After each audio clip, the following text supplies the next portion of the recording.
Now to weigh in from Washington is our Treasury Secretary Steven Mnuchin. Mr. Secretary, it's good to see you. Thanks so much for joining us.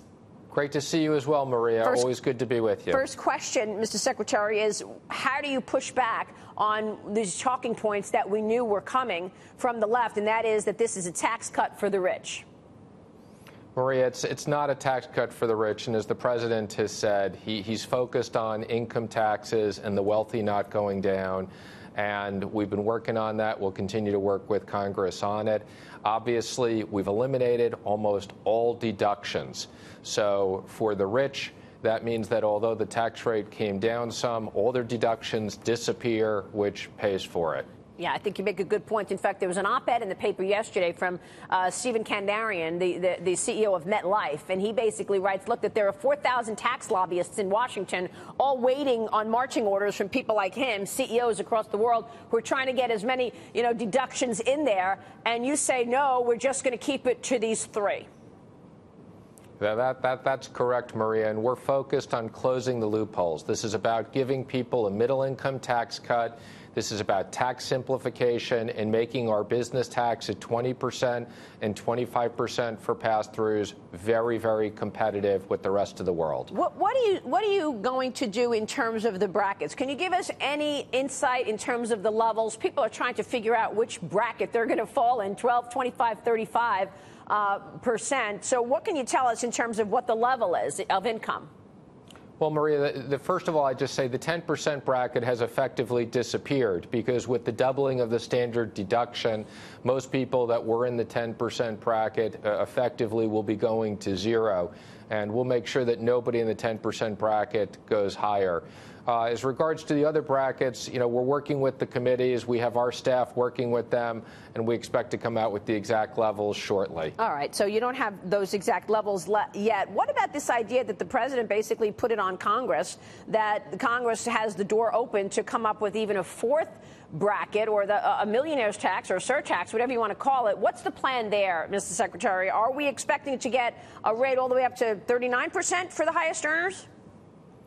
Well, Maria, as you said, the group of six, when we came out with the blueprint, we did have the three brackets, but we also said that we'd be working with the committees to see if it made sense to have a fourth bracket. And obviously, there's issues there. We want to be sensitive to the high-tax states that are losing all their deductions so that their taxes don't go up too much, because even without a fourth bracket, their taxes won't go down. But we'll be working with the committees to consider that fourth bracket.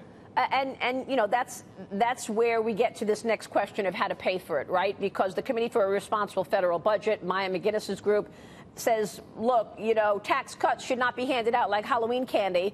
To grow the economy, they must be paid for, and the details of this plan appear to come up $2 and $2.5 trillion short. You've said many times in the past you're expecting growth, and that's going to pay for it partly. But is that going to pay for all of it, Secretary?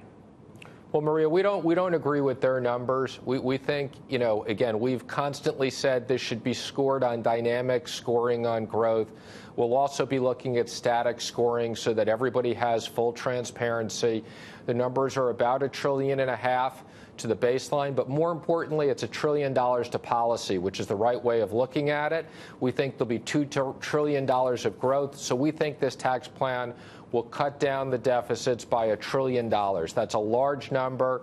We're focused on growth. We think the 3% GDP is a very moderate aspiration, and we can do higher than that. Why was it so important to have a corporate rate of 20% and the pass-through rate different at 25%? Explain the thinking of having that 25% pass-through rate. And, of course, the president said that 20% on the corporate rate was his red line. Well, the president is right on that. We think that corporations need to be competitive with the rest of the world. And at 20%, we're slightly below the average on the rest of the world, which we think makes us competitive. We don't have to be at the absolute bottom and chase taxes down, but we need to be competitive. And the issue for pass-throughs, we want to make sure that small, medium-sized, closely held businesses also get the benefit of tax reform.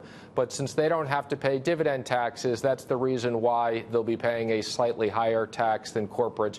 But let me just emphasize, this is the lowest rate they will have had since the 1930s. This is a huge boom for growth for these businesses.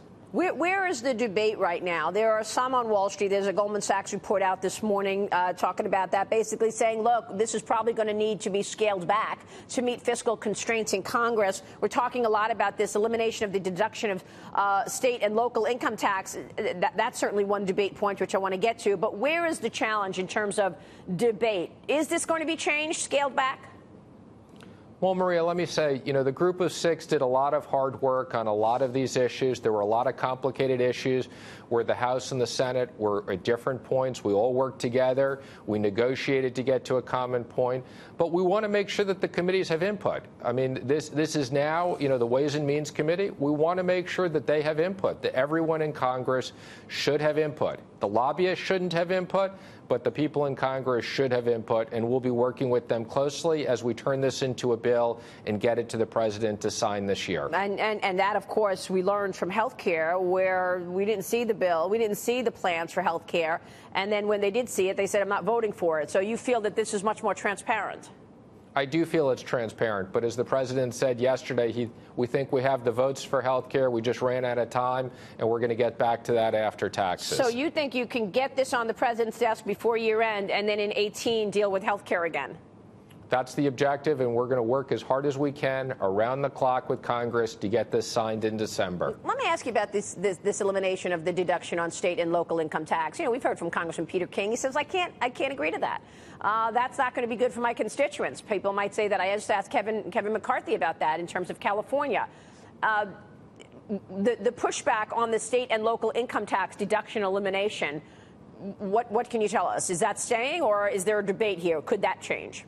Well, Maria, as you know, I've lived in New York and California, two of the highest tax states.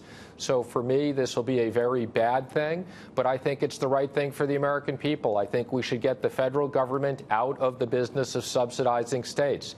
The federal government has no business subsidizing states from a tax standpoint. This should be fair, and that we treat all the states the same way. So that's our objective. But again, we'll be working with Congress on that. You've got to get the vote. So we'll see how much pushback you get in terms of that one deduction.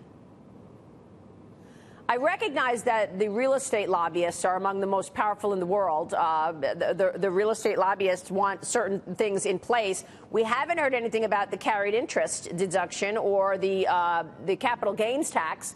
Is that coming? Well, first of all, on the carried interest, the president has been consistent since the election. We will not have carried interest for hedge funds.